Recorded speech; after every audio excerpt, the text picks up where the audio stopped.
नमस्कार साथियों, मैं अरुणवीर सिंह आप सभी का आपके अपने परिवार ITI अड्डा 24/7 के इस YouTube चैनल पर आप सभी का हार्दिक स्वागत करता हूं।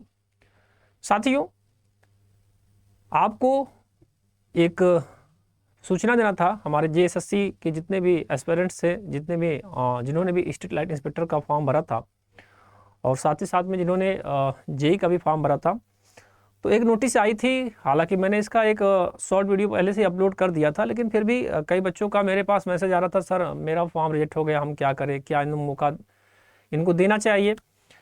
तो मौका तो इनको देना चाहिए था।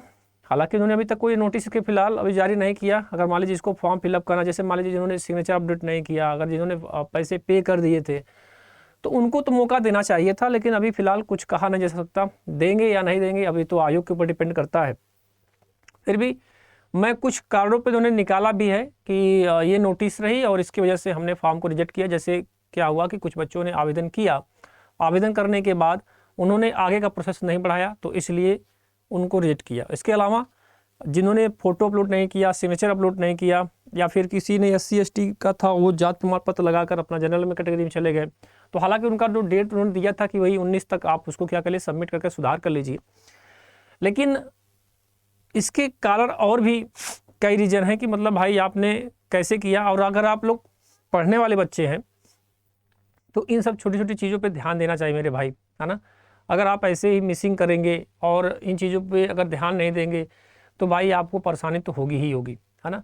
तो अगर आप जागरूक हैं, अगर आप फॉर्म फिलअप करवाते हैं तो फोटो अपलोड या सिग्नेचर वगैरह का तो थोड़ा सा ध्यान दे सकते हैं आप ना। फिर भी उन्होंने एक जारी किया है नोटिस। आइए हम नोटिस के बारे में चर्चा करते हैं। और जैसा कि उन्होंने लिखा है, झारखंड डिप्लोमा स्तर संयुक्त प्रतियोगी परीक्षा 2023 विज्ञापन संख्या 4 2023। और उन्होंने लिखा है कि झारखंड डिप्लोमा स्तर संयुक्त प्रतियोगी परीक्षा में विज्ञापन संख्या 4 2023 को ऑनलाइन आवेदन प्राप्त किया गया था 12/6/2023 से 11/7/2023 तक इन्होंने आवेदन लिया था। और उन्होंने पहला रीजन जो दिया है, उन्होंने कहा कि आवेदन प्रक्रिया के अंतर्गत केवल प्रारंभिक चरण रजिस्ट्रेशन को पूर्ण करने वाले, किसको करने वाले, पूर्ण करने वाले प्रारंभिक स्तर पे, ठीक है भैया, प्रारंभिक स्तर पे जो इन्होंने भी उन्होंने, इनके कहने का मतलब ये था श्रीमान जी का कि आवेदन प्रक्रिया के अंतर्गत केवल प्रारंभिक चरण रजिस्ट्रेशन को पूर्ण करने वाले निम्न रजिस्ट्रेशन संख्या वाले आवेदक संख्या को अभ्यर्थियों को रद्द किया जाता है। यानी कि इन्होंने केवल रजिस्ट्रेशन कराकर ही छोड़ दिया था। और लगभग इनकी संख्या कितनी थी, 25,000 ऐसे अभ्यर्थी थे जिन्होंने केवल और केवल और केवल केवल और केवल इन्होंने केवल और केवल रजिस्ट्रेशन कराकर ही इन्होंने छोड़ दिया, है ना। इन्होंने केवल रजिस्ट्रेशन कराकर ही इन्होंने छोड़ दिया था। और लगभग इनकी संख्या कितनी थी, मैंने बताया आपको, लगभग इनकी संख्या थी कह सकते हैं आपकी, इनकी जो संख्या थी लगभग 25,000 के आसपास, जिन्होंने केवल आवेदन करके इन्होंने छोड़ दिया। बाकी 13,000 ऐसे बच्चे थे कि जिन्होंने अपना देखिए 13,000 जो बच्चे थे जिन्होंने अपना केवल प्रारंभिक चरण रजिस्ट्रेशन को पूर्ण करने एवं परीक्षा शुल्क भुगतान करने हेतु फोटो एवं हस्ताक्षर अपलोड नहीं करने वाले निम्न रजिस्ट्रेशन संख्या वाले उद्योगों को अभ्यर्थियों को रद्द किया जाता है। यानी कि क्या किया कि 13,000 ऐसे बच्चे थे जिन्होंने प्रारंभिक रजिस्ट्रेशन पूर्ण किया, परीक्षा शुल्क भुगतान करने, किंतु भुगतान तो कर दिया किंतु फोटो और हस्ताक्षर अपलोड नहीं किया।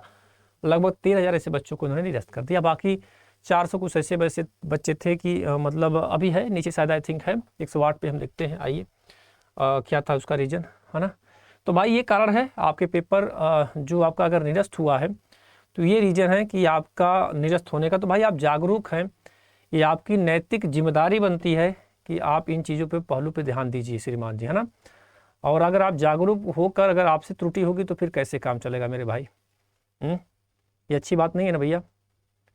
तो आइए हम दिखाते हैं भैया आपको। हाँ देखिए, समान नाम, ये लगभग ये थे ऐसे बच्चे थे, लगभग 400 कुछ बच्चे ऐसे थे, 400 या 500 के आसपास, जिन्होंने समान नाम, पिता का नाम, जन्म तिथि दर्ज कर एक से अधिक ऑनलाइन आवेदन समर्पित करने वाले। यानी कि समान नाम के, यानी कि जैसे होता है ना कि एक बार आवेदन किया फिर उन्होंने फिर आवेदन कर दिया, आवेदन किया उन्होंने, अंतिम समर्पित किया गया, तो भाई यहाँ पर एक ही वैध होगा, ऐसा नहीं कि उनका सब निरस्त कर दिया गया होगा, एक तो वैध होगा ही होगा। तो समान नाम, पिता का नाम, जन्म तिथि दर्ज कर एक से अधिक ऑनलाइन आवेदन समर्पित करने वाले आवेदकों का उनके द्वारा अंतिम समर्पित किए गए आवेदन को वैध मानते हुए पूर्व में समर्पित रजिस्ट्रेशन संख्या को क्या किया है, रद्द कर दिया गया है। ठीक भैया, तो इन ये चीजें थी। लगभग कितने थे ये देखिए, 294 थे ये लोग, 294 ये थे। 25,000 जो जिन्होंने केवल रजिस्ट्रेशन करा कर छोड़ दिया, और बाकी 13,000 14,000 के आसपास, टोटल 39,988 के आसपास शायद आई थिंक टोटल इन्होंने निरस्त किया है ना।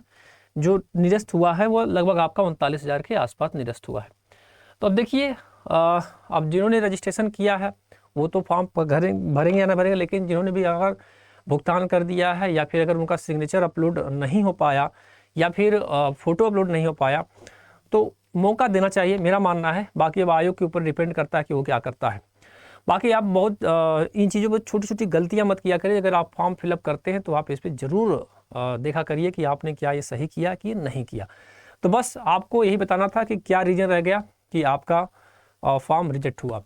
तो बाकी अगर आप जेएसएससी की तैयारी कर रहे हैं, स्ट्रीट लाइट इंस्पेक्टर की तैयारी अगर कर रहे हैं, तो इस चैनल के माध्यम से क्लासेज आपकी सुबह 8 बजे चलती है, और हमने एक मैराथन क्लासेज भी लिया है, और भी क्लासेज है लिए हैं, आप वहाँ से भी क्लास को ले सकते हैं।